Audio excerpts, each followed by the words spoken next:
दोस्तों स्वागत है आज के इस क्लास में। आज हम बात करने वाले हैं क्लास 12 इंग्लिश 100 मार्क्स के बारे में। और यहाँ पे हम लोग इंग्लिश के प्रोज सेक्शन का 9th नंबर चैप्टर देख रहे हैं जिसका नाम क्या है, जिसका नाम है दी अर्थ। और यहाँ पे दी अर्थ चैप्टर को आज हम लोग बहुत अच्छे से देखेंगे, इसके सारांश को यानी समरी को समझेंगे। स्पेशली आपके एग्जाम में बार बार ये सवाल पूछा जाता है कि write down the summary of the earth. तो आपको एग्जाम में किस तरीके से लिखना है समरी, डिटो आपको उस तरीके से बताएंगे। आप सेम इट इज अपने एग्जाम में लिख सकते हैं। ओके, तो आपको बस ध्यान लगा के अच्छे से देखना है और जो भी सारा चीज हम आपको यहाँ पे बताने वाले हैं थोड़ा सा अच्छे से मन लगा के देखिएगा, समझ में आसानी से आ जाएगी। क्योंकि हम यहाँ पे क्या करते हैं, एक तरफ इंग्लिश में लिख देते हैं, दूसरी तरफ हिंदी में लिख देते हैं, तो बहुत ही आसान हो जाएगी आपको समझने में। और स्पेशली आपको एग्जाम में सिर्फ इंग्लिश में लिखना है, हिंदी तो बस आपको समझने के लिए दिए हुए हैं। ठीक है, तो चलिए स्टार्ट करें। सारे लोग तैयार हैं? सब लोग तैयार है? सभी लोग अपना माइंड कंसंट्रेट करिए अच्छे से और फिर यहाँ पे अच्छे से देखना स्टार्ट करिए। ठीक है, और कोशिश करिएगा जो भी हम आपको इंग्लिश में लिखाएंगे उसको आप पहले तो एक बार अच्छे समझ लीजिए और दोबारा अपने कॉपी में नोट डाउन कर लीजिएगा। ठीक है, तो चलिए स्टार्ट करते हैं। सबसे पहले देखिए हमारे पास यहाँ पे चैप्टर का नाम क्या है, चैप्टर का नाम है दी अर्थ। ठीक है, दी अर्थ मतलब दी अर्थ का मतलब क्या हुआ, पृथ्वी ऑब्वियसली अपना। और यहाँ पे ये पृथ्वी के बारे में बेसिकली इस चैप्टर में पृथ्वी पे जो लोग हैं ना, किस किस टाइप के लोग होते हैं, कुछ कैसे बच्चे होते हैं, अपने माँ बाप को किस हालात में छोड़ जाते हैं, उसके बारे में यहाँ पे एच.ई. विर्ट्ज जो है इस चैप्टर के राइटर बहुत अच्छे से बताए हैं। ठीक है, तो सबसे पहले यहाँ पे दी अर्थ जो चैप्टर है, दी अर्थ चैप्टर को लिखे कौन है ये क्लियर हो जाती है। इसको लिखे कौन है, इसको लिखे हैं हमारे एच.ई. विर्ट्ज जी। ठीक है, एच.ई. विर्ट्ज यहाँ पे लिखे हैं, इनकी तस्वीर है यहाँ पे। ठीक है, यही लिखे हैं अपना दी अर्थ चैप्टर को, तो याद रहेगा दी अर्थ को कौन लिखे हैं, एच.ई. विर्ट्ज। ठीक है, इनका पूरा नाम जो है क्या है, इनका पूरा नाम हर्बर्ट अर्नेस्ट बेट्स है। ठीक है, इनका पूरा नाम भी आप याद रखना चाहेंगे रख सकते, कोई खास जरूरी नहीं है। ठीक है, ये नहीं आपके एग्जाम में पूछा जाएगा। इनका जन्म कब हुआ है, तो इनका जन्म हुआ था 16 मई 1905 को, यानी 16 मई 1905 को यूनाइटेड किंगडम में इनका जन्म हुआ था। वही इनका निधन जो हुआ था वो हुआ था, डायरी ये कब किए थे, 29 जनवरी 1974 को, यानी 29 जनवरी 1974 को यूनाइटेड किंगडम में इनका निधन हुआ था। तो इनके अचीवमेंट्स के बारे में जान गए कि ये दी अर्थ चैप्टर को लिखे। इनका जन्म जो है हुआ है 1905 में और निधन जो हुआ है 1974 में, दोनों यूनाइटेड किंगडम है। ठीक है, यूनाइटेड किंगडम में यानी इंग्लैंड में इनका जन्म और निधन हुआ है। चलिए अब समरी को देखना स्टार्ट करते हैं। सारांश को अब हम लोग समझेंगे, बहुत ही अच्छे से प्यार से आपको बताएंगे और आप लोग थोड़ा सा ध्यान लगा के अगर देखेंगे ये आपका क्लियर हो जाएगा, पूरा कंसेप्ट आपका क्लियर हो जाएगी। बहुत ही आसान शब्द में है, कोई भी ऐसा यहाँ पे हार्ड वर्ड मीनिंग नहीं लिया गया है ताकि कोई आपको दिक्कत वगैरह नहीं हो। ठीक है, अभी देखिए यहाँ पे क्या है, the earth is a short story written by H E. Wirtz. क्या यहाँ पे लिखा गया है, दी अर्थ एक छोटी कहानी है जो कि एच.ई. विर्ट्ज के द्वारा लिखा गया है।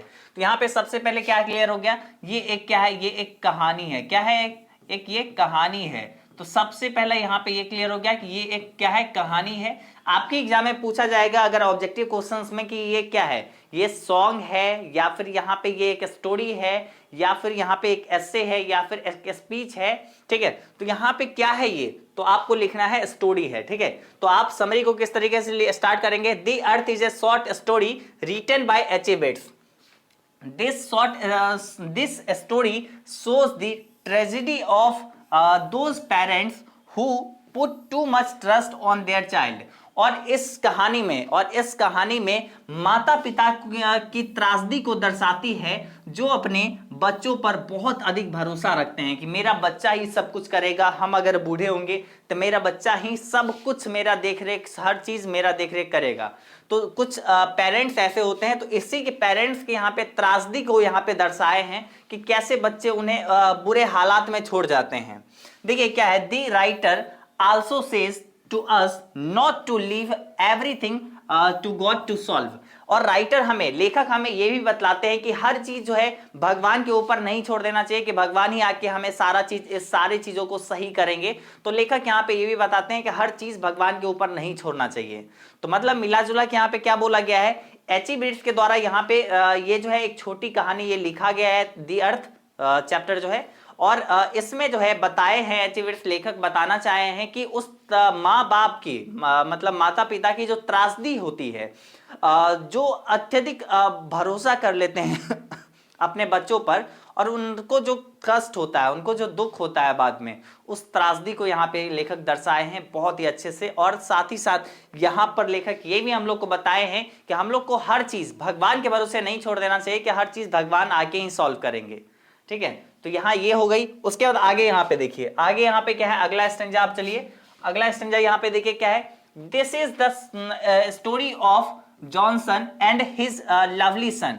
और यह जो है स्टोरी, यह कहानी है जॉनसन और उसके प्यारे बेटे का। मतलब यह जो है जॉनसन और उसके प्यारे बेटे का कहानी है। मतलब इस कहानी में पिता कौन है, पिता है जॉनसन, और उसका बेटा कौन है, बेटा है उसका यहाँ पे आगे बात करते हैं बेंजी है, उसके बारे में आगे चर्चा करेंगे। मतलब जॉनसन और उसके बेटे के बारे में यहाँ पे ये कहानी है। ठीक है, Johnson was a simple farmer, Johnson एक साधारण किसान था। ठीक है, जॉनसन एक साधारण किसान था। He had taken some land from Sanders on annual rent. वह जो है सेंडर्स नामक व्यक्ति से, वह सेंडर्स नामक व्यक्ति से वार्षिक रेंट पर, वार्षिक किराया पर जमीन लिया हुआ था, भूमि को किराए पर लिया हुआ था, वार्षिक किराया सेंडर्स नामक व्यक्ति को देता था, उससे लैंड लिया हुआ था, जमीन लिया हुआ था। ही वॉज हार्ड वर्किंग, वह मेहनती था, मेहनत कर रहा था, but believe too much in faith, लेकिन वो जो है ना, मतलब भाग्य पर बहुत ज्यादा भरोसा रखता था कि भाग्य में अगर लिखा होगा तो होगा, नहीं लिखा होगा नहीं होगा, बस वो इसी भरोसे पे रह जाता था। तो मतलब वो हार्ड वर्किंग तो था, लेकिन वो बहुत ज्यादा फेथ में भरोसा रखता था, भाग्य में भरोसा रखता था। तो लेखक यहाँ पे ये भी बताते हैं कि इतना भी ज्यादा भाग्य पर भरोसा नहीं रखना चाहिए, अपना खुद सेल्फ उस तरीके से बनना चाहिए कि मतलब हर चीज सही हो जाए, हर चीज सही हो जाए। अभी यहाँ पे देखिए आगे क्या है, आगे यहाँ पे है he had only one son named Benji. मतलब जॉनसन का एक ही बेटा है जिसका नाम क्या है, बेंजी है। ठीक है, जिसका नाम क्या था, बेंजी है। ठीक है, उसका नाम बेंजी था। He was dull and unintelligent, वह जो है क्या था, सुस्त और मंद बुद्धि का था। वह जो है डल यानी सुस्त था और अनइंटेलिजेंट मतलब मंद बुद्धि का था। द डॉक्टर एडवाइज्ड, डॉक्टर सलाह देते हैं टू कीप बेंजी को, to keep Benji engaged in a work. Doctor सलाह देते हैं कि बेंजी को कोई काम में व्यस्त रखिए, कोई काम में व्यस्त रखिए।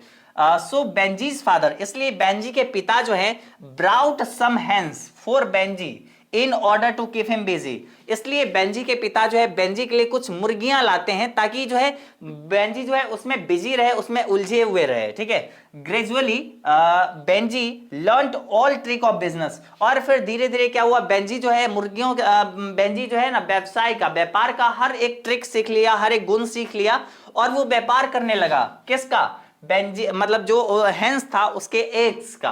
ठीक है, मतलब अंडे का। He started to earn money by selling eggs, वह जो है मतलब अंडे बेचकर पैसा कमाना शुरू कर दिया।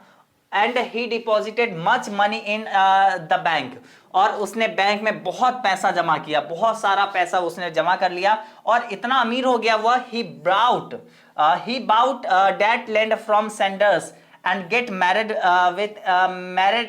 married a girl named Florence. वह जो है जो जमीन जो जॉनसन नामक जो व्यक्ति था, जो किसान था, जो हार्ड वर्किंग था लेकिन फेथ पे भरोसा रखता था, जो लैंड लिया हुआ था, किससे, सेंडर्स से लैंड लिया हुआ था किराए पर, एनुअल रेंट पर, वार्षिक किराए पर जो जमीन लिया हुआ था। आज उसी का बेटा बेंजी इतना पैसा कमा लिया कि वो जमीन को किराए पर जो लिया हुआ था ना, उसको खरीद लिया और उसके बाद एक फ्लोरेंस नामक लड़की से उसने शादी कर लिया। ठीक है, उसने शादी कर लिया।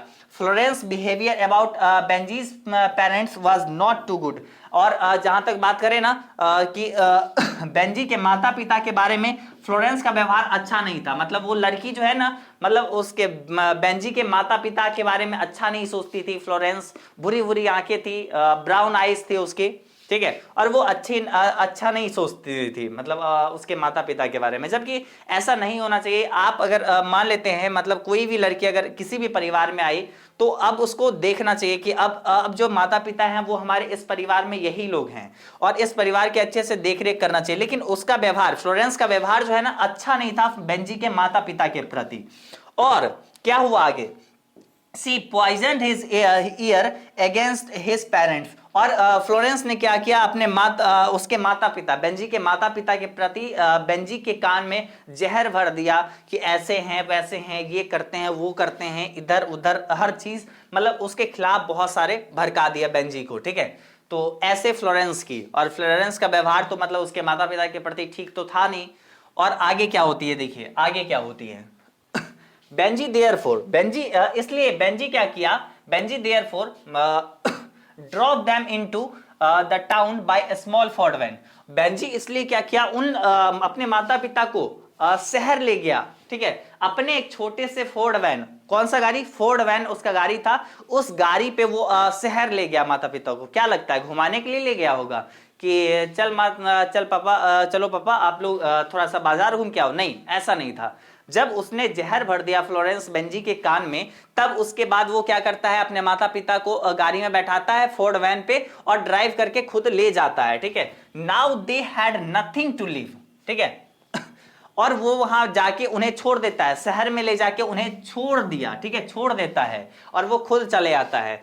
अब जो है जॉनसन नामक जो किसान था, अब तो उसको शहर में उसका बेटा खुद ही छोड़ दिया, उसके पत्नी और उसके मतलब वो दोनों को शहर में छोड़ आया। कौन कौन, मतलब जॉनसन अपने पिता को और अपने माता दोनों को शहर में जाके छोड़ दिया। अब जो है now they had nothing to live, अब उसके पास रहने के लिए कुछ नहीं था, कुछ भी नहीं था। Thus, a writer had shown how a simple-minded son drives his parents into the town and become cunning, ठीक है।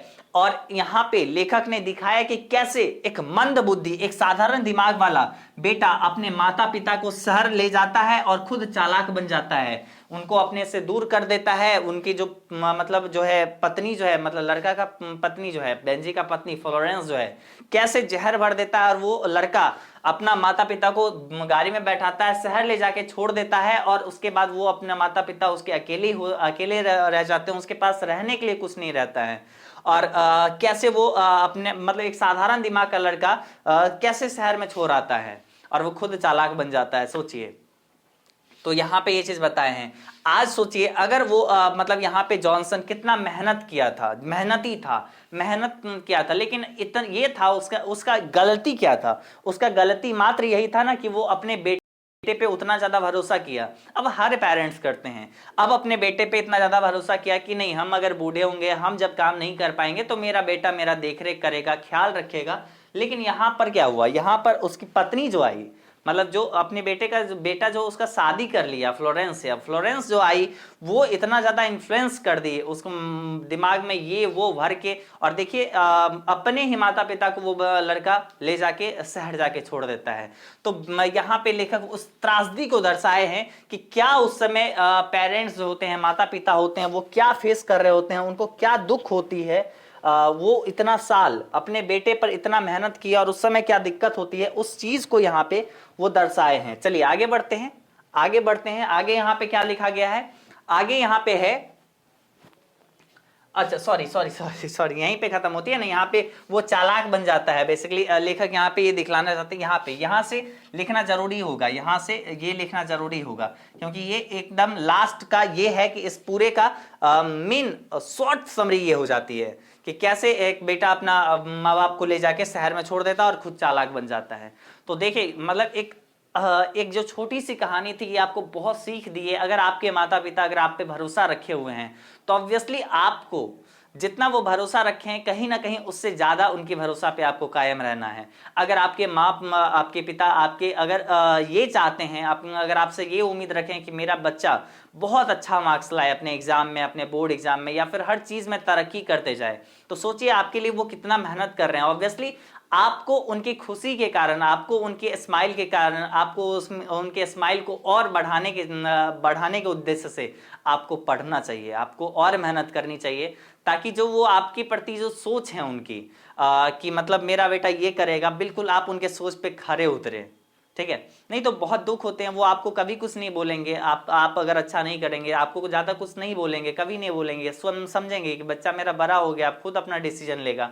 लेकिन आपका काम ये बनता है कि आप उनको सही जो वो आपसे एक्सपेक्ट करते हैं, आप उस एक्सपेक्टेशन पे आप खरे उतरें। तो इसलिए मेहनत करिए, जम के मेहनत करिए। और हाँ, आपको जो है इसका ऑब्जेक्टिव क्वेश्चंस का टेस्ट शाम में देना है और पढ़ाई पर करिए, पढ़ाई पे ध्यान दीजिए, ठीक है। और जिन लोग को लगता है ना कि अभी तैयारी नहीं अच्छा है, सिंपल बात अभी भी जान लो, अभी भी वक्त है, अभी भी आप एजुकेशन बाबा ऐप डाउनलोड करके वहां से ऑनलाइन क्लास ले सकते हैं। देखिए थोड़ा बहुत अगर पैसा लग रहा है, थोड़ा बहुत ऑब्वियसली लगेगी ही, क्योंकि हर टीचर्स यहाँ पे अलग अलग सब्जेक्ट में अलग अलग टीचर पढ़ा रहे हैं। तो ऐप जब आप डाउनलोड करेंगे तो वहां पे आपको ऑनलाइन क्लासेस मिलेगी। बहुत मिनिमम फीस है, कम फी है, लेकिन हाँ ये है कि आपको बेस्ट तैयारी हो जाएगी। हर सब्जेक्ट में आपको अच्छे से क्लासेस मिलेगी, नोट्स उसका मिल जाएगा, टेस्ट होगा। तो ये सब एक अलग लेवल का सारा चीज आपको मिल रही होगी हर सब्जेक्ट में, चाहे आप साइंस कॉमर्स आर्ट्स से हो, आपको सभी सब्जेक्ट में अलग अलग टीचर आपको देखने को मिलेंगे। तो ऐप डाउनलोड करिए और अभी भी वक्त है, अपना पढ़ाई अच्छे से जारी रखिए और अच्छे से पढ़िए। बाकी कोई भी डाउट वगैरह हो तो आप इस 2 नंबर पे अपना कॉल कर सकते हैं, अगर कोर्स ज्वाइनिंग में कोई भी दिक्कत आती है तो। ठीक है, तो यहाँ पे ये जो आपका चैप्टर था दी अर्थ, जो कि एचिवेट्स लिखे हैं, यहाँ पे ऑलमोस्ट आपको सब समझ में आ गया होगा मेरे ख्याल से। तो अगर आपको कोई भी दिक्कत हो आप नीचे कमेंट कर दीजिएगा, हम आपको ऑब्जेक्टिव क्वेश्चन का जो टेस्ट लेंगे उसमें आपको हर आपका डाउट सॉल्व कर देंगे। हालांकि जो भी डाउट रहेगी मेरे ख्याल से नहीं रहना चाहिए, क्योंकि इतने आसान भाषा में, इतने सिंपल लैंग्वेज में बताना एक खुद के लिए टास्क होता है, और वो चीज हम आपको पूरा किए हैं। ऑब्वियसली आप लोग को पसंद आया होगा, कैसा लगा आप लोग निश्चित रूप से आप हमें नीचे कमेंट करके बताइएगा। और साथ साथ चैनल को सब्सक्राइब कर लीजिए, बेल आइकन ऑन कर लीजिए, ताकि शाम में जो टेस्ट हो उसको आप सही से अटेंड कर पाए। और वीडियो को तो लाइक आप कर लिए होंगे, अच्छा लगा ना। चलिए, बाकी पिछले जितने भी चैप्टर्स पढ़ाई हो चुके हैं, अगर आप नहीं देखें, पीछे का सारा चैप्टर्स पढ़ाई हो गया है, चैप्टर 8 तक कंप्लीट है, आज चैप्टर 9 चल रहा है। तो सारे चैप्टर्स आप शुरू से लेकर लास्ट तक अच्छे से देख लीजिए और ऐसे ही अपने एग्जाम में की तैयारी में लगे रहिए। आपको हम बहुत अच्छे से पूरा सिलेबस आपका पढ़ा देंगे हर सब्जेक्ट का। ठीक है, तो चलिए मिलेंगे आप अगले क्लास में, तब तक लिए बाय बाय।